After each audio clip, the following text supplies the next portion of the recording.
일들이 일어나는 거예요. 처녀의 몸에서 여자하고 남자하고 자지도 않았는데 잉태를 해요. 있을 수 있는 일이에요?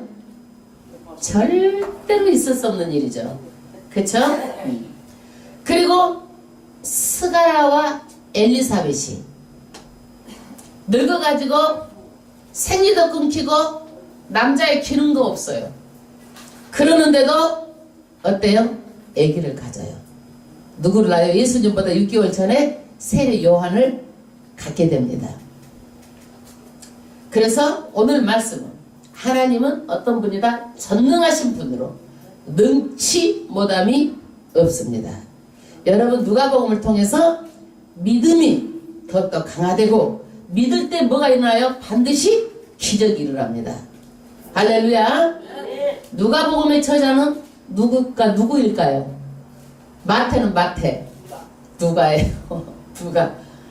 누가인데 이 우리가 전깃불을 뭐라고 빛이 나면은 맨룩스라고 그러잖아요. 룩스, 빛나다 뜻이에요. 누가의 이름의 뜻이 뭐예요? 빛나다. 이 누가 이름에서 룩스가 나와.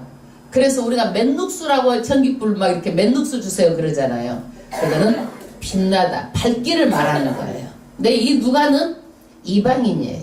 예수님의 제자도 아니에요. 헬라인이에요. 그런데 누가는 직업이 뭐예요? 의사. 사람을 고치는 의사예요. 그리고 12제자에도 못 들어가요. 누가는요. 12제자에 누가 있어요? 없어요? 없어요. 그런데 누가가 이방인이고 12제자에도 못 들어가는데 어떻게 해서 누가복음을 기록했는가? 누가는 의사잖아요.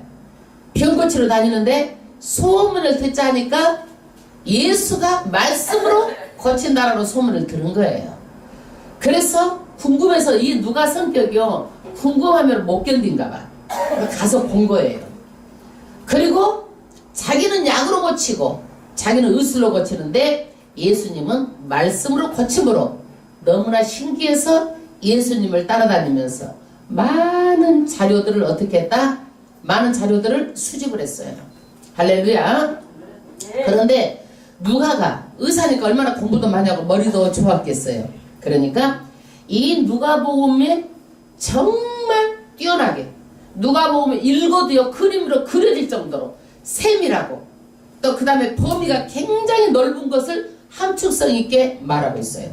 다른 복음서의 50%가 50% 이상이 기록하지 않은 것이 누가복음에 기록되어 있어요.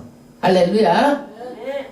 그런데 우리는요 누가가 의료 선교를 하죠. 누가가 누구를 따라다녀? 바울을 따라다녀. 바울이 어때요? 건강이 안 좋았잖아요. 그래서 그런지 지금도 의사들이 선교를 많이 합니다. 선교를.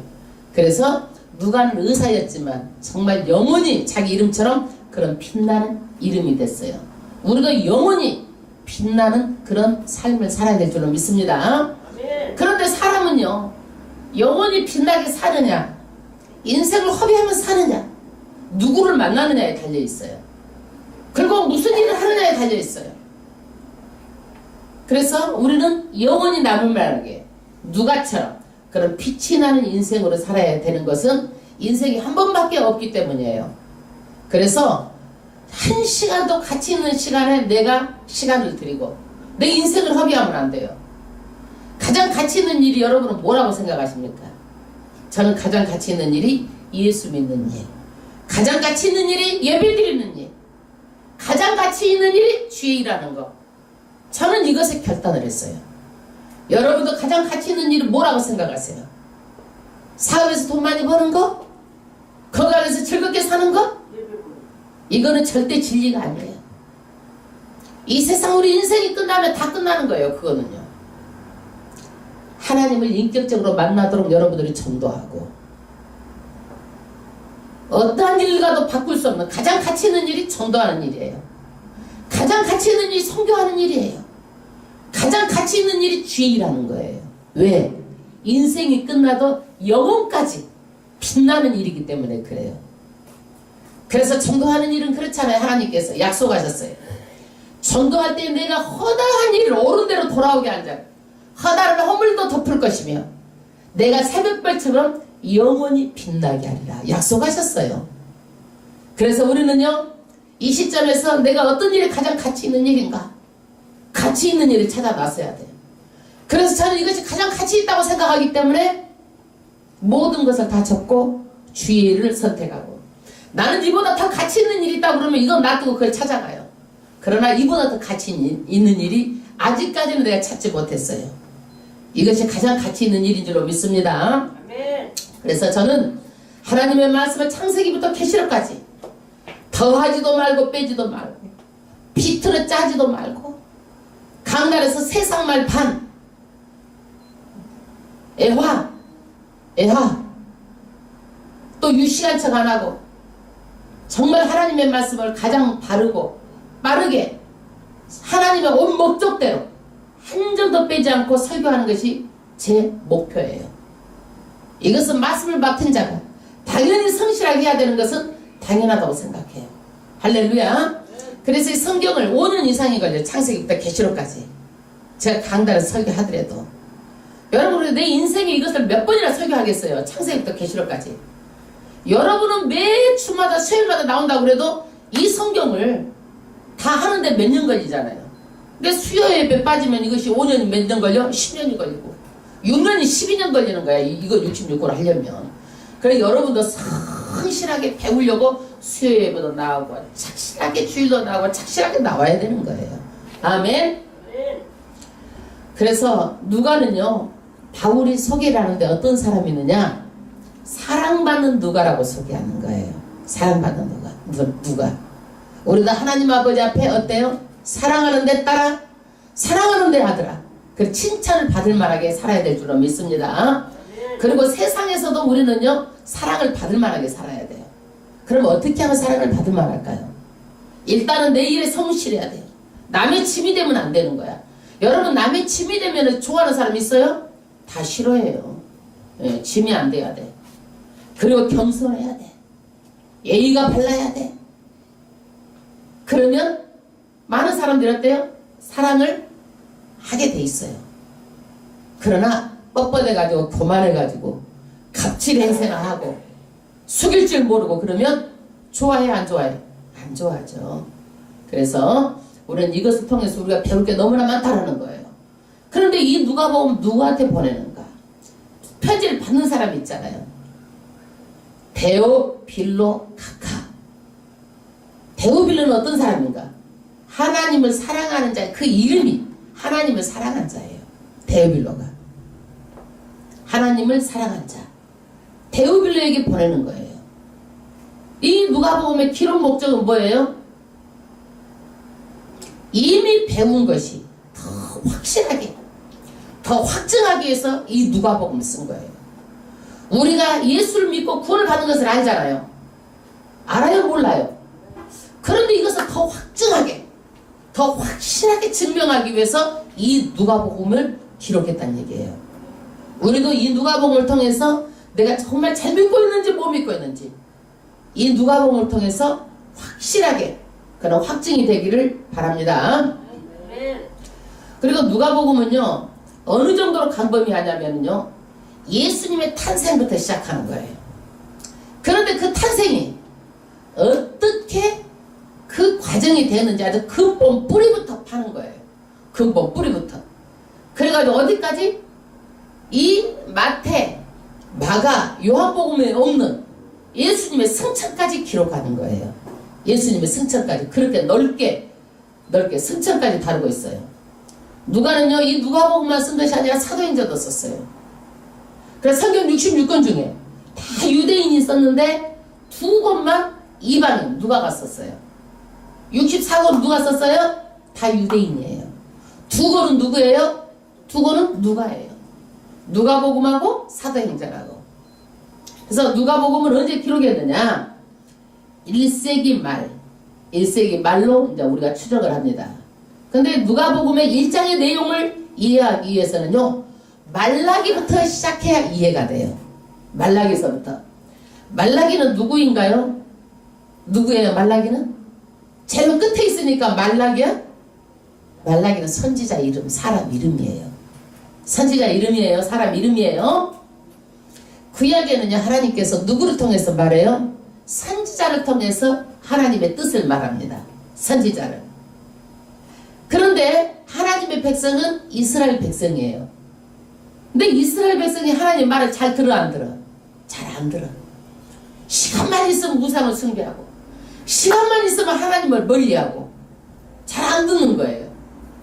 그러니까 하나님께서 이 사람들을 고치려고 노예 근성을 빼려고 광야길을 막 가게 하고 노예 근성을 빼려고 바벨론 포로로 잡혀가게 하고 노예로 포로로 잡혀가게 하고 그래서 이 사람들의 생각은요 이제는 우상을 섬기면 안 되는구나 이걸 알았어요. 절대적으로 이걸 알았는데 하나님 앞에 열심히 제사를 드리러 오는 거예요. 우상 앞에 안 가고 어디를 드리러 와? 열심히 예배를 드리러 오는 거예요.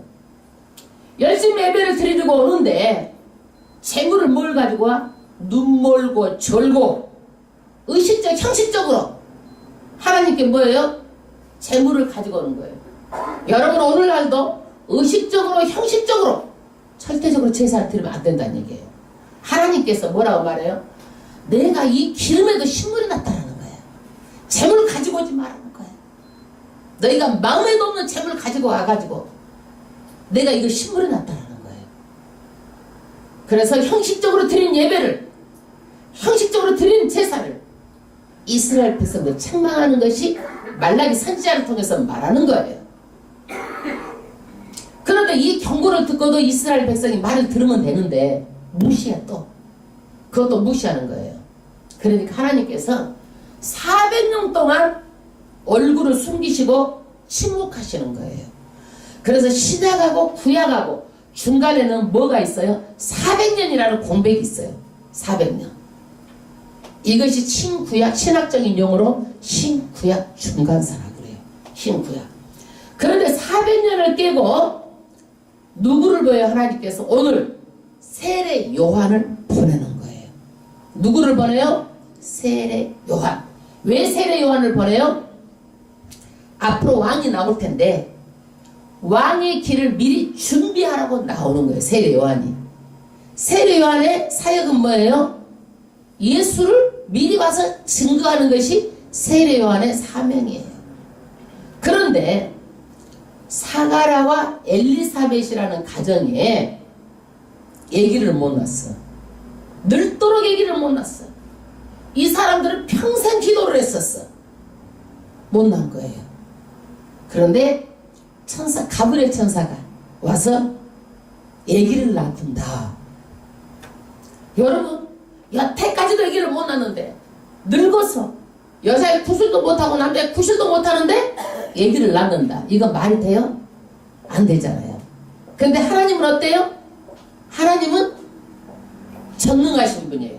능치못함이 없으신 하나님이에요. 그래서 뱃속에서부터 누구를 보낸다고? 세례 요한을 보내는 거예요. 근데 뭘로 보내요? 나시린. 뭘로 보내요? 나시린. 민수기에 나시린 배웠어 안 배웠어? 배웠죠? 네. 그래서 세례 요한은 세 가지를 금해야 돼. 뭘 금해야 돼? 포도주. 그 다음에 또 뭘 금해야 돼? 머리에 삭도를 대면 안 돼. 그 다음에 시체를 가까이 하면 안 돼. 부정한 거. 이 세 가지를 하면 안 돼요. 그래서 하나님께서는 뱃속에서부터 너희는 뭐로? 나시린으로 점 찍어가지고 그렇게 이 세상에 내보냅니다. 그러면 왜 세례 요한이 나와야 되고 예수님이 나와야 되는가? 왜 세례 요한이 나와야 돼요? 왕의 길, 만왕의 왕, 예수님의 길을 먼저 와서 준비하잖아요. 여러분 왕이 행차를 하려면은요 누가 먼저 가는 거예요? 답사를 누가 해야 돼? 미리 가서 신하들이 답사를 하는 거예요. 길에 돌멩이가 있으면 돌멩이도 평평하게 하고 막 나무가 옆에서 길어 나와서 눈 찔려고 그러면 나무도 잘라주고 그래서 왕이 길을 갈 수 있도록 준비하는 것이 신하들이 하는 거예요. 마찬가지로 누가 이 일을 하는 거예요? 세례 요한이 이 일을 하기 위해서 예수님보다 6개월 전에 이 세상에 옵니다. 예수님보다 얼마 전에 이 세상에 와요? 6개월 전.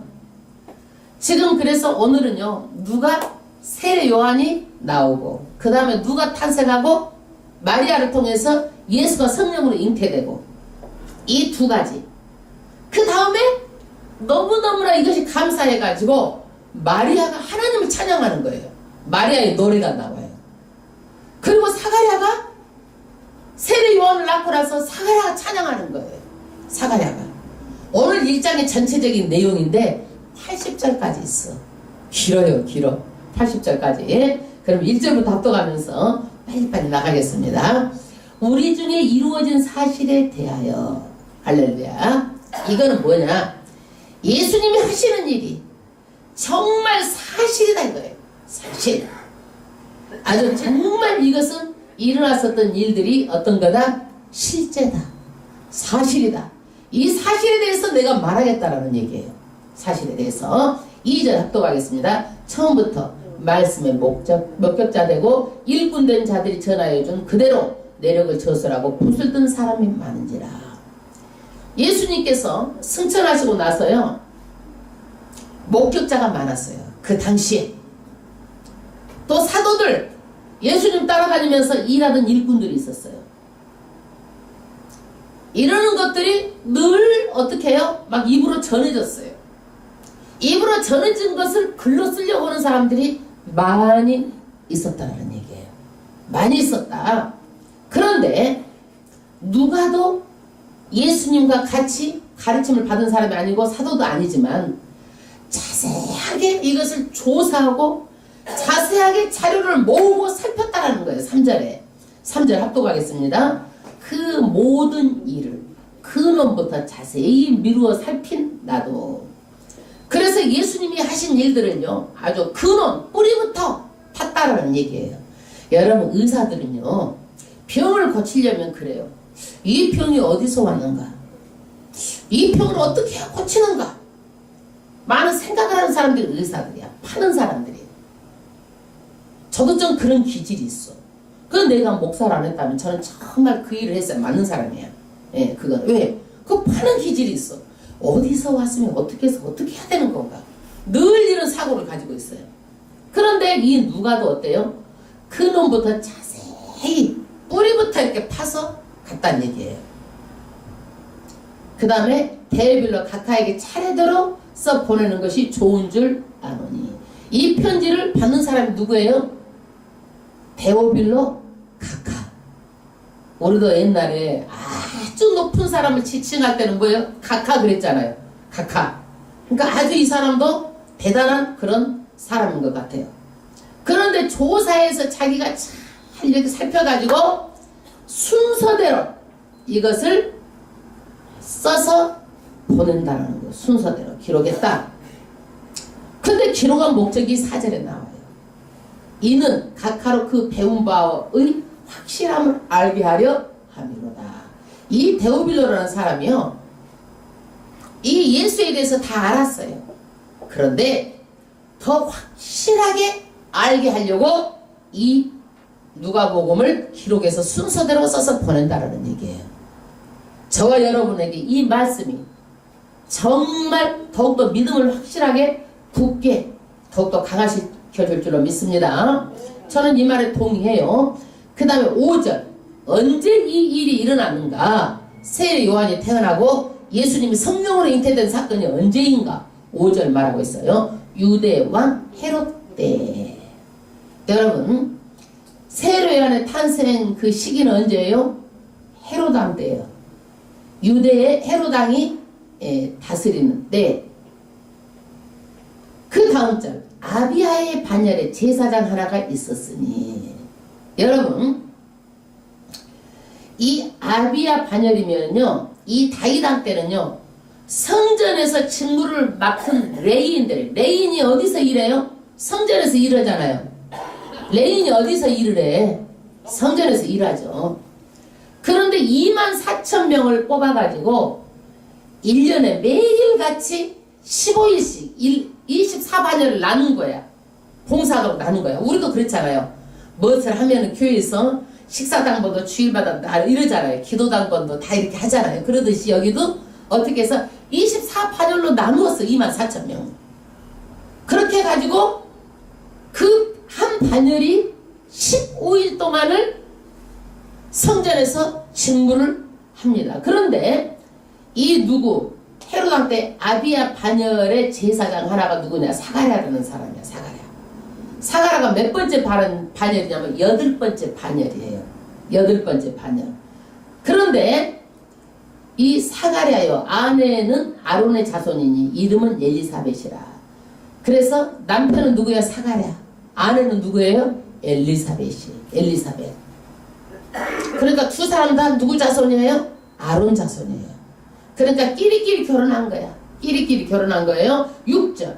이 두 사람이 하나님 앞에 의인이니 어떻게 의로운가? 그 다음 절에 나와요. 주의 모든 계명과 규례대로 흠이 없이 행하더라. 누구 보시기에? 하나님 보시기에. 우리는요, 내 생각으로 내가 판단하고 나무 못했다고 생각하는 거야. 근데 누구 보시기에 우리가 의로워야 돼? 하나님이 우리를 보시기에 우리가 의롭게 행해야 돼. 아멘? 그 기준이 뭐예요? 하나님의 계명, 하나님의 규례대로 실천하는 그런 사람이었더라. 그 다음에 7절, 엘리사벳이 수태를 못하므로 저희가 무자하고 두 사람이 나이가 많더라.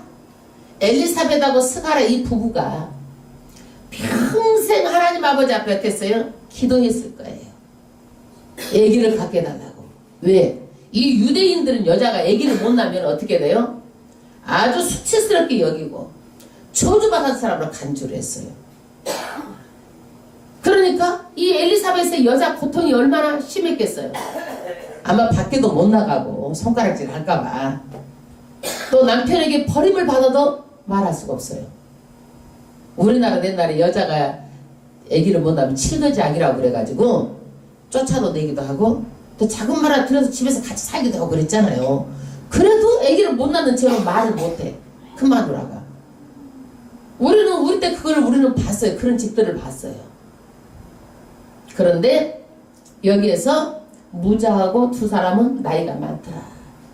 여러분, 왜 이렇게 하나님 의인이고 하나님 보시기 의인이고 이 경건한 가정인데 잘 돼야 맞잖아요. 애기도 낳고 형통해야 맞잖아요. 그런데 왜 늙도록까지 애기가 없었을까요, 여러분? 여러분 지금 예수를 믿으면 돈도 잘 벌고 하느님한테 잘 되고 형통해야 되잖아요. 그래야 안 그래요? 그래야 맞는 거잖아요. 그쵸? 이제부터 그 다음에 답을 말해요. 하나님께서 답을 말해요. 때가 있어요. 사람은요.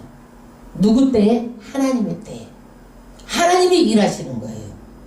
우리는 내 때에 안 해준다고 막 실망하고 낙심하고 그러잖아요. 하나님의 때에 일하세요. 8절 또 가겠습니다. 마침 사가랴가 그 반열의 차례대로 제사장의 직무를 하나님 앞에 행할세. 사가랴가 28일 반열 중에서 몇 번째 반열? 8번째 반열인데 이제 성막에 올라가가지고 하나님 어떻게 앞에서 직무를 행하는 거예요. 9절 제사장의 전례에 따라 제비를 뽑아 주의 성소에 들어가 분향하고. 그런데 이 제사장들이요 24,000명이기 때문에요 이것을요 8번째 반열이라고 사람이 엄청 많은 거예요.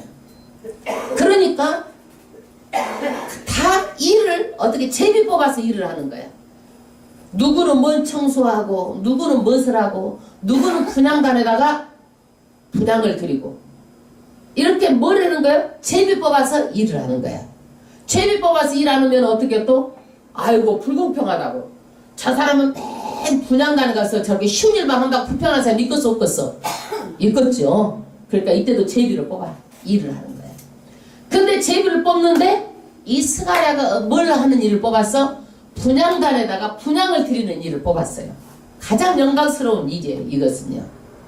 그것을 뽑았어요. 10절 모든 백성은 그 분향하는 시간에 밖에서 기도하더니 이렇게 스가랴 제사장이 분향단에서 분향을 하면 시간이 많이 안 걸려요. 그러는데 많은 사람들한테 뒤에 가서 기도를 하는 거예요. 이 분향할 때 기도를 하는 거예요. 그런데 어떤 일이 일어났느냐. 11절에 주의 사자가 저에게 나타나 향단 우편에 선지라. 천사가 나타나는 거예요. 이 분향단에서. 여러분 사람이 하는 일이 있고 천사가 하는 일이 있고 하나님이 하는 일이 있어. 근데 여기 분향단에 누가 나타난 거예요? 천사가 나타났어요. 12절 사가랴가 보고 놀라워 무서워하니. 여러분 놀라웠겠어요? 안 놀라웠겠어요? 분양단을 분양하려고 그러는데 천사가 있는데 놀라웠겠어요? 안 놀라웠겠어요? 여러분 지금도요 만군 천사가 이 자리에 와서 우리를 다 수종들고 있어요. 눈으로 안 보여. 왜? 영이기 때문에. 눈으로 안 보이지만 실제로 와 있다는 것을 정말 믿음으로 믿어요. 저는 믿습니다. 그런데 왜 안 보여줄까요? 여러분 천사가 지금 나타났다고 다 놀래가지고 뒤로 나자빠질 거야 아마. 이게 뭔 일인 거고 놀랄까봐 안 나타나는 거예요. 여기도 놀래가지고 무서워했다고 그래요. 지금요 벌벌 떨고 있는 거예요. 말도 못하고. 13절 천사가 일러 가로되 사가랴오 무서워 말라 너의 간구함을 들린지라. 왜 무서워 말라 그랬어요? 왜? 무서워하니까. 지금 천사를 보고 무서워서 지금 막 너무 무서워하니까 무서워 말라라고 안정을 시키는 거야. 너의 간구함이 들린지라. 자식을 놓고 얼마나 기도했겠어요. 하나님께서 다 들었다는 얘기야. 이거를 누가 하나님의 심부름꾼이야. 천사는 하나님의 심부름꾼 가브리엘 천사가 지금 와서 얘기를 하는 거예요. 그 다음 절 내 아내 엘리사벳이 내게 아들을 낳아주리니. 아멘.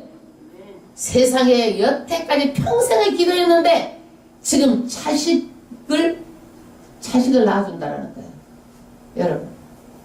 여러분 여자가 위대한 것은요 세계 남자들 다 모아놔도 한 자식 하나 못 낳는 거예요.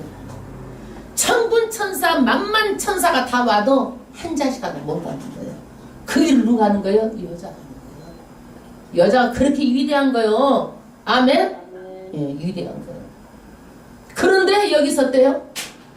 아멘 소리 갖고 아멘. 그렇게 위대한 거예요. 여자가 하는 일들이. 나 주리니 그 이름은 뭐예요? 요한이라 하라. 아멘. 요한은요 히브리어로 여호하나. 하나님은 은혜로우시다. 이름까지 다 지어줬어.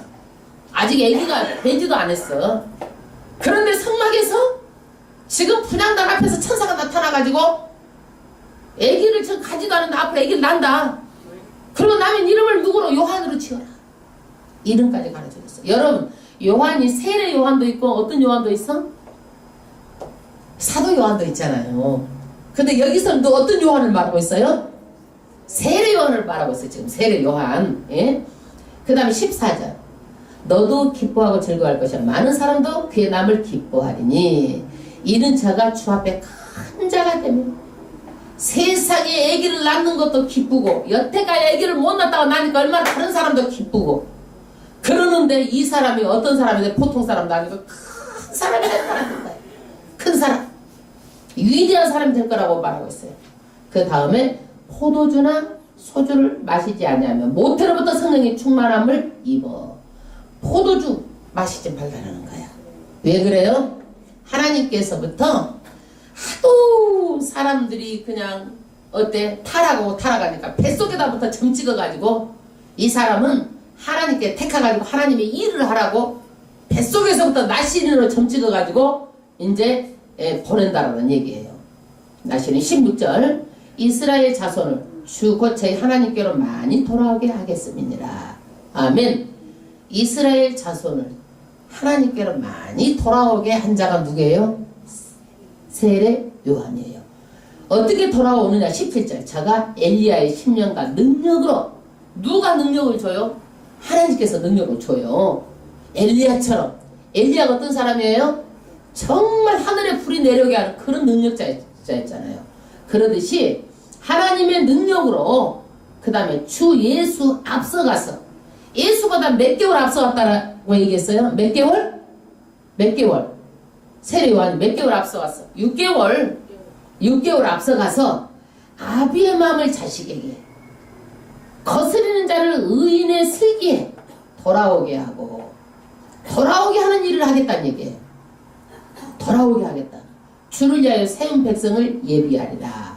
그래서 예수님보다 6개월 앞서가서 아비의 마음을 자식에게 거스리는 자를 의인에게 이렇게 돌아오게 하는 일을 미리 앞서서 보내서 예수님의 일을 미리 하겠다는 얘기예요.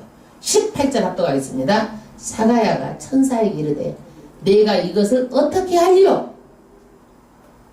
여러분, 지금 사가랴가 분향단 앞에서 천사 보고 말하는 거예요. 이것을 어떻게 하리요? 여러분, 여태까지 기도했으면 아멘하고 받으면 되지. 아이고, 이것을 어떻게 하리요? 증거를 주세요. 표적을 주세요. 이렇게 말하고 있는 거예요. 어떻게 자식 준다는 것을 내가 알겠어요. 나는 나이가 늙었잖아요. 많은 사람들이 어때요? 기도해놓고 이렇게 어떻게 하나님께서 이런 일을 하시겠어요? 이건 불가능한 거야. 이렇게 불신함이 있어요, 여러분. 그래요, 안 그래요, 여러분? 믿음으로 아멘! 믿음을 키우시기 바랍니다.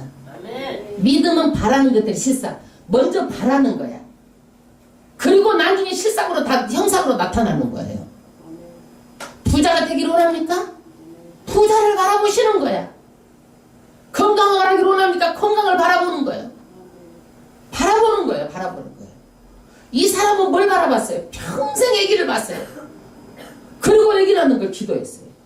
막상 하나님께서 아기 낳는다고 그러니까 표적을 주세요. 나 못 믿겠어요. 이 얘기를 하는 거예요. 어떻게 이게 가능한 일이에요? 이 얘기를 하는 거예요. 많은 사람들이 그래요. 그 다음 절 보겠습니다. 내가 늙고 안 해도 나이가 많으니이다. 늙어가지고 이 나이에 아기 낳는 사람 없어요. 여자도 남자도 기능이 자꾸 말라 삐뚤어졌어요. 이런데 어떻게 낳겠어요? 이 얘기예요. 믿음이 없는 말을 하죠. 그러니까 19절에 천사가 말합니다. 19절에 천사가 대답하여 가로되 나는 하나님 앞에 서는 가브리엘이라. 이 좋은 소식을 전하여 내게 말하라고 보내심을 입었노라. 가브리엘 천사는 하나님 가장 가까운 데서 섬기는 그런 아주 특별한 천사예요. 자기 신분을 밝혀요. 나는 가브리엘 천사다. 이 좋은 소식을 전하라고 지금 이 땅으로 지금 여기 서 있는 거다. 보내심을 받았다라는 거예요. 그래서 여기서 보면 천사는 뭐예요? 하나님의 신부람을 하는 뭐예요? 수종드는 자야. 그러면 우리가 하나님 이 천사보다 못해? 천사보다 나아? 여러분 어떻게 해서 나아? 죽으면 신부름만 해주고 우리도 지금 봐봐 뭐 별다른 거 없잖아. 우리도 주의 총이요? 우리는? 아멘. 우리는 하나님의 자녀야. 자녀하고 신부를 먹는 것하고 같아 틀려. 자녀잖아, 자녀. 자녀는 천국을 유업으로 받을 자야. 그런데 이 세상에서는 잠깐 천사보다 우리가 못한 거야. 천사보다 육이 있기 때문에. 그러나 우리가 정말 영광스러운 천국에 가면은요, 우리는 누구의 자녀야? 하나님의 자녀. 천사는 하나님의 심부름꾼이야. 천사도 우리 하나님의 자녀를 흠모한다고 그랬어요. 우리가 이렇게 대단한 사람이요. 우리 대단한 사람이야, 이제부터. 예? 아멘. 네, 대단한 사람이에요. 네, 아멘. 원래 대단해요. 그 다음에 20절. 보라, 이 일이 되는 날까지 내가 벙어리가 되어 능히 말을 못하리니 이는 내 말을 내가 믿지 아니하이거니와 때가 이르면 내 말이 이루리라 하더라. 벙어리가 돼버렸어요. 말을 못해버렸어요. 왜 말을 못했어요? 믿지 않아서. 믿지 않아서 말을 못하도록 딱 벙어리를 만들어 본 거라. 여러분, 천사들 대단한 하나님의 권능을 받아서 오기 때문에 천사가 어때요? 그 자리에서 믿음이 없으니까 입을 딱 가서 일시적인 벙어리를 만들어 버리잖아요. 그리고 하나님의 일은 때가 이르게 되면 반드시 이루어진다. 아멘. 반드시 하나님의 일은 하나님의 때에 이루어집니다. 그 다음 21절. 백성들이 사가랴를 기다리며 그의 성소 안에서 지체함을 기이 여기더니 이 사가랴가 분향단에 분향하면 금방 나오는데 안 나오는 거야. 얘 누구하고 말하니라고? 천사하고 말하니라고. 무서워서 벌벌 떨고 천사가 말하면 또 물어봐야 되고 그러고 안 나오는 거야. 그러니까 밖에서 기도하면서 백성들이 이상하게 여긴 거야. 기이 여겼다라고 말하고 있어요. 22절. 그가 나와서 누가 나왔어요? 한참 시간이 지났는데 누가 나왔어요? 사가랴 제사장이 나왔잖아요. 저희에게 말은 못하니 백성들이 그 성소 안에 이상을 본 줄 알았더라. 그가 형령으로 뜻을 표시하며 말하자면 바디랭귀지로 막 이제 말을 못하니까 막 바디랭귀지로 이제 표현을 했겠죠. 형령으로 막 그림처럼 막 그려가면서 이제 표시를 했겠죠. 그냥 벙어리대로 있더니 그 직무의 날이 다 되매 집으로 돌아가니라. 자기가 성소에서 제사장으로서 한 15일 정도 일하고 나서 이제 집으로 돌아갔다. 그리고 나서 이제 24절 합독하겠습니다.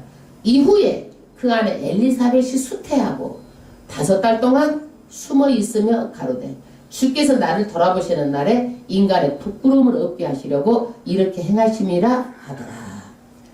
그러고 나서 집으로 돌아가 가지고 누가 자기 아내 엘리사벳이 임신했어요. 그런데 임신하고 나서 5달 동안은 숨어서 집에서 있었어요. 그리고 나와서 이제 간증을 합니다.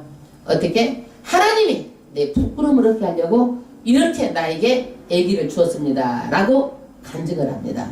이 사람들은 아기를 못 낳는 큰 수치로 알았어요. 그래서 부끄러움을 씻어주셨습니다. 라고 이제 간증을 합니다. 고백을 합니다. 그리고 나서 이제 26절에 6째 달에 천사 가브리엘이 하나님의 보내심을 받들어 갈릴리 나사렛이라는 동네에 가서 할렐루야.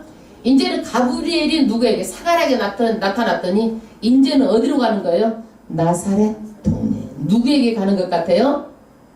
마리아에게 가는 거예요. 마리아에게. 네, 마리아에게. 이스라엘은요, 예루살렘이 아주 중심지예요. 우리 한국은 어디가 중심지예요? 서울이잖아요. 우리 옛날에 사람을 낳으면 어디로 보내라고 그랬어요? 서울로 보내라고. 왜냐면 서울이 중심지기 때문에. 그런데 이 이스라엘도 예루살렘이 중심지인데 예루살렘하고 멀리 떨어질수록 아주 시골 촌이야, 촌. 예루살렘은 가까이 살아야 돼. 그런데 이 나사렛이라는 동네는 좀 많이 떨어졌어. 그러니까 이 나사렛이라는 동네는 정말 보잘것없는 사람들이 산다라는 인식이 있는 거야. 인식이 있어요. 27절 다윗의 자손 요셉이라는 사람과 정월한 처녀에게 이르니 다윗의 자손 요셉 그 다음에 정월한 처녀에게 이르니 그 처녀 이름 누구라? 마리아라. 이 이스라엘 백성은요 결혼이요 조혼이에요. 그래서 정혼은 뭐냐면 결혼하기 전에 우리가 약혼하듯이 정혼이에요. 정혼을 해. 정혼. 그러니까 약혼하고 좀 달라요. 이 사람들은 결혼 풍습이에요. 근데 12살부터 14살 사이 15살 이때 정혼을 해요.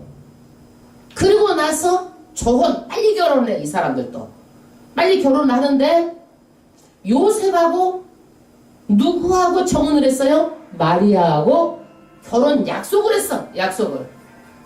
그런데 이 마리아는 누구예요? 처녀야, 처녀. 마리아는 처녀예요. 28절 그에게 들어가 가로되 은혜를 받은 자여 평안할지어다. 주께서 너와 함께 하시도다 하니 처녀가 그 말을 듣고 놀라 이런 인사가 어쩌민고 생각하니 누가 이 말을 했어요? 가브리엘 천사가 마리아에게 나타나가지고 은혜를 받은 자여 평안할지어다 인사를 했어요. 평안이 우리말로 뭐예요? 유대인의 인사말로 샬롬이야. 샬롬. 주께서 너와 함께 하시도다. 하나님 함께 하시도다. 이거를 듣고 마리아가 또 놀랬겠어 안 놀랬겠어? 여러분 놀랜다니까. 여러분도 지금 천사를 보면 놀래겠어 안 놀래겠어? 놀랜다니까. 다 놀랬어. 샤가라도 놀랬고. 30절 천사가 일러 가로되 마리아여 무서워 말라. 내가 하나님께 은혜를 얻은거니라. 마리아가 무서워하니까 무서워 말라라는 거야. 천사를 보고. 31절 보라 내가 수태하여 아들을 낳으리니 그 이름을 예수라 하라. 아멘. 지금 정원하고 남자하고 잠도 안 잤는데 어때요? 아들을 낳겠다는 이름까지 또 지어줬군요. 예수. 여러분 예수라는 이름이 뭐냐면 여호수아예요. 여호수아. 그런데 헬라어로 말하면서 예수스로 변한 거야. 그래서 우리는 뭐라고 해? 지금 예수라고 된 거야. 이름이 여호수아 그 다음에 예수스 그 다음에 예수 이렇게 부르게 된 거예요. 천사가 이제 세 가지를 가르쳐줘요. 32절 저가 큰 자가 되고 지극히 높으신 하나님의 아들이라 일컬음을 받을 것이요 나중에 예수가 큰 자가 되겠다는 얘기야. 하늘과 땅의 권세를 가진 자 만왕의 왕이 되겠다. 그 다음에 지극히 높으신 누구의 아들? 하나님의 아들이라 일컬음을 받고, 그 다음에 하나님께서 그 조상 다윗의 위를 저에게 주시리니 영원히 야곱의 집에 앙노릇을 할 것이며 그 나라가 무궁하리라. 이게 뭔 얘기냐? 이 세상 나라는요, 공산주의도 무너지고 앞으로 민주주의도 우리가 가지만 민주주의도 무너집니다. 민주주의도 자본주의로 가는 거예요. 철저하게 돈 중심으로 가는 거예요. 지금 우리가 막 데모하는 게 뭐예요? 민주주의로 가자라는 거예요. 제왕적인 대통령이 아니라 국민이 주인인 그런 나라를 만들자라고 지금 데모를 하는 거야. 세상이 달라졌어요. 세상이 달라졌다는 얘기예요. 지금은요. 그러니까 앞으로는 다 민주주의로 가지만, 국민이 주인으로 가지만, 이 나라도 결과적으로는 뭘로 가요? 자본주의로 가고, 나중에는 어떻게 돼요? 이 나라는 반드시 없어지는 거예요. 지금 사람들은 민주주의가 가장 이상적인 것인 줄 알고 지금은 인권을 외치면서 지금 데모를 하고 있지만 이것도 아니라는 거예요. 어느 나라가 영원한 나라예요? 예수가 오셔서 이 세상은 다 없어지고 하늘과 땅의 만왕의 왕으로 영원히 다스린 나라가 영원한 나라예요. 그 나라가 세워진다는 거예요. 아멘. 그 다음에 34절, 마리아가 천사에게 말하되 나는 사내를 알지 못하니 어찌 이런 일이 있으리까? 나는 남자하고 동침한 일도 없고. 그런데 어떻게 해서 이렇게 내가 아기를 낳을 수가 있겠습니까? 물어보는 거예요. 마리아가. 35절, 천사가 대답하여 가로되 성령이 내게 임하시고 지극히 높으신 이의 능력이 너를 덮으시리니 그러므로 나실 바 거룩하지 않은 하나님의 아들이라 일거드리라. 성령으로 잉태된다는 거예요. 성령으로 다 덮어서 너를 아이를 갖게 된다는 거예요. 왜? 아담의 남자 여자가 만나서 생리적으로 갖게 되면은 뭘 타고나요? 원죄를 가지고 타고나요. 죄가 있는 거예요. 그래서 예수님은 철저하게 죄가 없는 분으로 태어나는 거예요. 그리고 그 죄가 없으신 분이 십자가에서 우리 죄를 위해서 속죄 제물이 되어줄 수 있는 거예요. 죄 없는 인간이 속죄 제물이 되어줄 수 있는 거예요.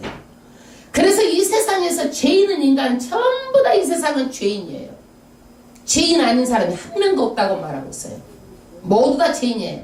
죄가 없는 분은 누구만 죄가 없어요? 예수님만. 그래서 그 예수님이 우리의 속죄 제물이 되어줄 수 있는 거예요.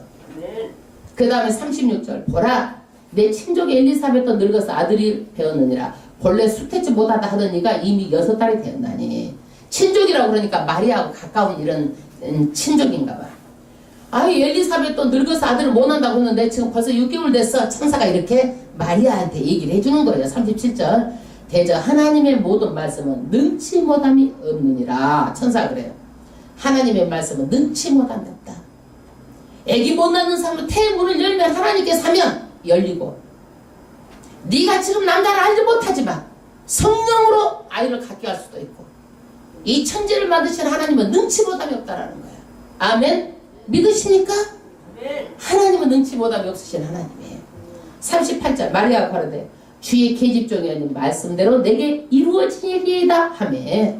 마리아가 이 말을 듣고요, 이 말씀 내게 이루어지길 오랍니다. 순종했어요. 여러분 이거 어려운 거예요. 왜 그러냐면 요셉이 자기하고 잠자리도 안 했는데 애기가 가졌다고 생각을 해봐요. 남자한테 오해받을 수도 있잖아요.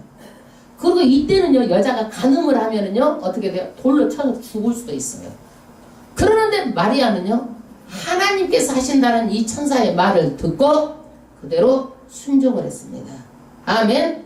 여러분, 이렇게 마리아의 순종으로 인해서 예수가 잉태된 것이지, 여기서 마리아가 아니에요 이랬다고 그러면 아마 어떻게 됐는지 모르겠어요. 이렇게 아무리 선한 일이고 하나님 뜻이라도 하나님께서는요, 마리아에 이렇게 허락을 받아서 일을 하는 거예요. 왜? 인격이시기 때문에 하나님은요, 강제로 하지 않으세요. 그 다음에 천사가 떠나가니라. 39절, 이때 마리아가 빨리 산중에 가서 유대 한 동네에 이르러 사가랴의 집에 들어가 엘리사벳에게 문안하니, 엘리사벳이 마리아의 문안함을 들으며 아이가 복중에서 뛰어놓은지라 엘리사벳이 성령이 충만함을 입어 큰 소리로 불러 여자 중에 내가 복이 있으며 내 태중의 아이도 복이 있도다. 여기에서요, 가서 엘리사벳을 찾아가니까 마리아가 문안이니까 엘리사벳의 아이가 지금 세례 요한이 복중에서 6개월 됐는데 막 훌떡훌떡 뛰놀더라는 거야. 이게 기뻐서. 예. 그러니까 다른 때 노는 거다가 달랐다라는 얘기야 여기에서. 그리고 여기에서 엘리사벳이 뭐예요? 복이 있다니까. 여인 중에 복 되시면 태중의 아이도 복이 있다. 예. 그러면서 엘리사벳이 마리아 임신한 것을 복이 있다고 말합니다. 우리 천주교에서요 이 말씀을 가지고 묵주신곡을 해요. 여인 중에 복되시면 태중의 아이 또한 예수 복되시도다. 이거 묵주로 아주 매일같이 내가 이거 했어. 내가 천주교 신자 때 이 말씀을 가지고 그렇게 아침 저녁으로 뭐 주기도문 몇십 번 이거 몇십 번 마리아 이거를 복되다는 마리아 내가 참미를 그렇게 했어요. 47절 내 주의 모친이 내게 나오니 이 일이 어찌된 일인고 보라 내 문안하는 소리가 내 귀에 들릴 때 아이가 내 복중에 기쁨으로 뛰노라도다. 믿은 여자에게 복이 있도다. 주께서 그에게 하신 말씀이 반드시 이루리라. 이 사가라는요 여기에서 마리아가 가로되 내 영혼이 주를 찬양하며 그래서 마리아가 여기에서요 막 찬양을 하는 거예요. 어떻게 찬양을 하느냐 막 성령이 감동이 돼가지고 하나님의 위대한 이런 일들을 막 찬양해요. 내 영혼이 주를 찬양하며 내 마음이 하나님 내 구주를 기뻐하였으면 그 계집종의 피천함을 돌아보셨습니다. 여러분 마리아가 어디 살았어요? 갈릴리 나사렛이라는 정말 그런데 살았잖아. 막 이쁜 여자 막 부자 여자 막 아주 그런 대단한 여자한테 온 게 아니잖아. 마리아가 나사렛 갈릴리 나사렛에 비천한 여자에게 이렇게 돌아보셨다는 얘기야. 그리고 막 하나님을 찬양한 거예요. 보라 이제 후로는 만세 나를 복이 있다 일거드리는다. 이렇게 비천한 나를 불러서 하나님 은혜를 주셨고 막 내가 기뻐하고 하나님을 찬양하는데 만세가 나 마리아에게 복이 있다 말한다는 얘기예요. 그 다음에 49절 능하신 이가 큰 일을 내게 행하셨으니 그 이름이 거룩하며 하나님을 전능하신 하나님이 아까 천사가 말했죠. 그러니까 능하신 이가 내게 이렇게 큰 일을 행했다는 얘기예요. 그 하나님을 잉태하게 했다는 얘기예요. 성령으로 50절 긍휼하심이 두려워하는 자에게 대대히 이르리로다. 대대 지금도 앞으로도 대대 계속 영원히 계속될 것이다. 그의 팔에 힘을 보이사 하나님의 능력이 있죠. 그러니까 능력이 하나님이란 뜻이에요. 마음의 생각이 교만한 자들 흩으시고 권세 있는 자들을 그 위에 내리쳤으며 비천한 자를 높이셨고 줄이는 자를 좋은 곳으로 배불리셨으며 부자를 공수로 보내셨다. 그러니까 나는 부자도 아니고 정말 비천한 자에는 비천한 자를 높이 세우셔서 뭘 해줬다? 성령으로 하나님의 아들을 잉태했다라는 것을 막 찬미를 하는 거예요. 54절 그종 이스라엘을 도우사 긍휼히 여기시고 기억하시되 우리 조상에게 말씀하신 것과 같이 아브라함 및 그 자손에게 영원히 그하시로다. 아멘. 그래서 지금 마리아가 지금 찬미를 하고 있습니다. 그 다음에 56절 마리아가 석 달쯤 함께 있다가 집으로 돌아가니라.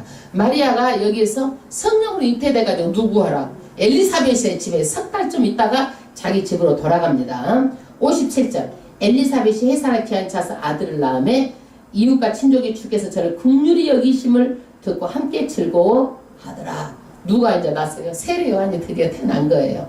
그 다음에 8일이 되면 아이를 할례하러 와서 이제 사내 아이는 8일 만에 뭘 하는 거예요? 할례가 뭐예요? 할례가 할렐루야 준말이요? 줄임말이요? 할례. 남자 생식기에다가 이렇게 표식을 하는 거예요. 이건 하나님의 자녀다 표식을 하는 게 할례요.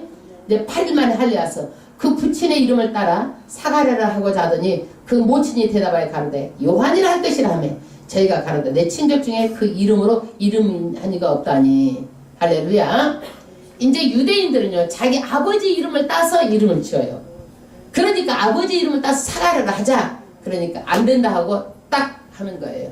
왜 그래요? 하나님이 뭐라고 그랬어요? 내 이름을 누구로 하라? 요한이라 하고 이름까지 다 정해졌잖아요. 그러니까 하나님의 뜻에 따라서 엘리사벳이 요한이라 할 것이다. 그러면 친족들이 아이고 그럴 수는 없다. 막 지금 여기에서 논쟁이 벌어졌어요. 그러니까 62절에 그 부친께서 형용하여 무엇으로 이름을 하려는가 물으니 제가 사판을 달라여 그 이름을 요한이라 쓰면 다 기여기더라. 그러니까 그 부친께 이제 물어보는데 말을 못해 벙어리야. 그러니까 이제 막 바디랭귀지로 하는 거야. 그러고 나니까 이제 쓸 것을 주라고 해서 쓰니까 뭐라고 쓰는 거야? 요한이라고 이제 쓰니까 사람들이 다 기이하게 여겼다는 얘기예요. 그러더니 이 64절에 이에 그 입이 곧 열리고 혀가 풀리며 말을 하여 하나님을 찬송하니. 이제 누가 찬송하는 거예요? 누가 찬송하는 거예요? 누가 찬송해요? 사가랴가 찬송하는 거야. 하나님 찬송. 입이 열렸어. 벙어리가 어떻게 해서 이제는 벙어리가 입이 풀어진 거예요. 풀려가지고 이제 하나님을 찬송하여. 뭐라고 찬송하는가? 65절부터 그 근처에 사는 자가 다 두려워하고 모든 일이 온 유대산 중에 두루퍼짐에 듣는 사람 다 이 말을 마음에 두며 가는데 이 아이가 장차 어찌 될 거 아니 이는 주의 손이 저와 함께 하심이라라. 그 붙인 사가랴가 성령 충만을 입어 예언하여 가로되 68절 찬송하리로다 주 이스라엘의 하나님이여 이 백성을 돌아봐서 속량하시며 우리를 위하여 구원의 뿔을 그 종 다윗의 집에 일으키셨으니 이것은 주께서 이로부터 거룩한 선지자 입으로 말씀하신 바와 같이 우리 온수에게와 우리를 미워하는 모든 자의 손에서 구원하시는 구원이라. 우리 조상을 긍휼히 여기시며 그 거룩한 언약을 기억하셨으니 곧 우리 조상 아브라함에게 맹세하신 맹세라. 할렐루야. 이것을 이제 자기 백성을 하나님께서 지금 400년 동안 입을 닫고 계셨잖아요. 400년 동안. 그런데 이제 하나님께서 이제 우리를 돌아보셔가지고 우리를 어떻게 약속한 메시아를 보내가지고 이제 죄에서 구원하게 해주신다라는 거야. 막 그러면서 예언을 하는 거야. 그 구원의 뿔. 그 구원의 뿔은 강한 힘을 가지고 다윗의 집을 일으키셨고 그 다음에 선지자 입으로 말씀하신 바와 같이 이제 우리를 어떻게 해야 되나? 그 원수에게서와 우리를 미워하는 모든 자를 소멸하시는 구원하시는 구원이라. 할렐루야. 앞으로 예수를 통해서 우리는 구원을 받는다라는 것을 누가 예언을 하는 거예요? 사가랴가 예언 찬양을 하는 거예요. 그 다음에 우리 조상을 긍휼히 여기시며 그 거룩한 언약을 기억하셨으니 곧 우리 조상 아브라함에게 맹세하신 맹세라. 74절 우리를 온수의 손에서 건지심을 입고 종신토록 주의 앞에서 성결과 의로 두려움 없게 섬기게 하리라 하셨도다. 76절 이 아이여 내가 지극히 높으신 이의 선지자라 일컬으심을 받고 누구예요? 세례 요한. 지극히 높으신 자의 보내심을 받은 선지자라고 일컬음을 받는다 이거야. 그 다음에 주 앞서 가서 그 길을 예비하며. 예수님보다 몇 달 앞서서 왔어요? 몇 달이에요? 6개월. 6개월 앞서가서 그 일을 예비하는 일을 한다는 얘기예요. 77절 주의 백성에게 그 죄사함을 말미암는 구원을 알게 하리니. 어떻게 해요? 죄사함으로 말미암는 구원을 얻게 하리니 이는 우리 하나님의 긍휼함을 인함이라. 이로써 해 돋는 해가 이로부터 우리에게 임하여 어두움과 죽음의 그늘에 앉는 자에게 비추시고 우리 발을 평강의 길로 인도하시리로다. 여러분 빛이 없는 데는 캄캄해가지고 우리가 방향이 어디로 갈지 알아요? 몰라요? 캄캄한데 방향을 알아? 몰라? 몰라요. 그러는데 여기에서는 뭐냐? 어두움과 죽음의 그늘에 앉은 자를 어떻게 해요? 예수님이 오셔서 빛으로 오셔가지고 비춰주셔가지고 우리를 어떻게 평안하게 천국까지 가도록 인도해 주신다라는 얘기예요. 이거를 누가 지금 사가랴가 예언 찬양을 하고 있어요. 80절 아이가 자라면 누가 자라요? 지금 세례 요한이 자라면 얼마나 이뻤겠어요. 세례 요한이 늙어서 하나님께서 주신 아이인데 특별한 아이잖아요. 성령이 강하여지며 심령이 강하여지며 이스라엘에게 나타나는 날까지 빈들에 있느니라. 이 세례 요한은요 세속에 있지 않고 빈들에서 있었어요. 사막이 아니에요. 사막은 모래만 있는 것이고 빈들은 물도 있고 풀도 있고 모래도 있고 산도 있고 그런 곳에서 있었어요. 세속에 물지 않으려고. 여러분 우리도 아이를 낳으면은요 세상 가치관으로 키우는 것이 아니라 교회에서 키워야 되는 거야. 어려서부터 심령이 예수 중심으로 강하여지도록 말씀을 가르치고 신앙교육으로 길러야 돼요. 나중에는요 애들이 이제 자라버리고 세속에 자라버리면요 부모가 말해도 안 들어. 가르쳐도 안 들어. 교회 말만 해도 싫어해 애들이. 그래서 어려서부터 이렇게 누구는 세례 요한 어디서? 광야에서 이렇게 신앙교육을 신앙으로 세상에 물지 않기 위해서 살았어요. 여러분 지금 어려서부터 교육을 시키지 않으면 지금 여러분들 아이들을 전도하려고 그래봐요. 쉬워요, 어려워요? 어려워요. 어렵습니다. 부모가 한마디 하면 두 마디 하고, 부모의 얼마나 많은 눈물을 빼야 되는 거예요. 그 아이를 전도를 하려면. 전도가 한다고 해도 부모가 전도하면 전도가 돼요? 잘 되지도 않아요. 어려운 거예요. 그래서 어려서부터 이렇게 가르쳐야 되는 거예요. 그래서 오늘 말씀은요, 정말 400년 동안 하나님께서는 너무 속이 상해가지고 입을 닫아버렸어요. 여러분 너무 속상하면 여러분들은 말해요? 나는 속상하면 말을 안 해. 남편하고도 이제 다퉈도 너무 속상하면 말을 안 해버려. 그냥 하고 싶지가 않더라고. 그냥 누구하고도 너무 속상하면은요, 누구하고 이렇게 해도 그냥 말하고 싶지가 않더라고. 막 이것이 옳고 그러다 이 말도 하기가 싫어. 그냥 하여 그냥 말을버리지. 그냥 따지기도 싫어. 그냥 그런 것도. 근데 하나님께서 침묵을 400년 동안 하셨어. 그러니까 하나님 뒤끝이 장난이 아니야. 침묵을 400년 동안 했으니까. 나는 이렇게 400년 동안 이런 뒤끝은 없어. 하나님 대단한 뒤끝이야. 하나님은요. 그러니까 예수 안 믿으면요, 그 뒤끝이 장난이 아니에요. 반드시 예수 믿어야 돼. 그 다음 침묵을 깨고 이 땅에 예수를 보내기 위해서 누구를 보내요? 세례 요한을 준비해서 보냅니다. 하나님은 전능하신 분이에요. 거의 사가랴 엘리사벳에게도 남자로서 여자로서 기능이 상실되어도 그 기도가 상달되었어. 태문을 여신 분이에요. 그리고 세상 천지에 어떻게 여자 남자 잠자리도 안 했는데 성령으로 잉태되는 것은 감히 어떤 신이 이런 일을 할 수가 있겠어요? 우리 보면은 옛날에 뭐 삼신이 했다고 그러고 뭔 신이 얘기 줬다고 그러잖아요. 천만의 말씀 만만의 콩떡. 뭔 신이 얘기를 줘 하나님이 주신 것이지. 예.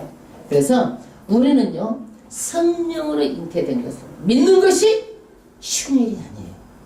여러분 믿어줘요? 세상 사람들 이거 못 믿어요. 그러나 이 말씀을 믿게 하시는 분도 누구예요? 성령입니다. 아멘. 이 수태한 마리아가 막 찬양을 하고, 이 사가랴가 나중에 예언을 하고, 이 누구는 이 세례요한 그 메시아 앞에 와서 일할 예비한 자다. 막 찬양을 하고 예언을 합니다. 우리도 마땅히 우리를 지옥 갈 영혼을 우리를 구원시켜주는 하나님께 찬양해야 됩니다. 아멘. 우리 죄악에서 예수를 믿어서 죄의 문제를 다 해결하신, 십자가에서 피 흘리고 찢기신 그 예수를 우리는 찬양해야 돼요. 우리는 하나님의 사랑을 받은 자로 우리를 구원해주시는 것을 찬양해야 돼요. 아멘. 예. 그래서 오늘 이 말씀을 통해서 정말 우리가 하나님을 찬양하고 더욱더 우리가 믿고 싶어도 성령이 있기 때문에 우리가 믿어지는 거잖아요. 여기서 성령으로 잉태된 것을 못 믿는 분도 한 분도 안 계실 줄로 믿습니다. 성령으로 마리아는 잉태되셨어요. 아멘. 예. 하나님은 천지전능하신 분이에요. 그분이 우리의 삶을 오늘도 주관하고 계세요. 그분이 우리 아버지예요. 우리는 하나님의 자녀예요.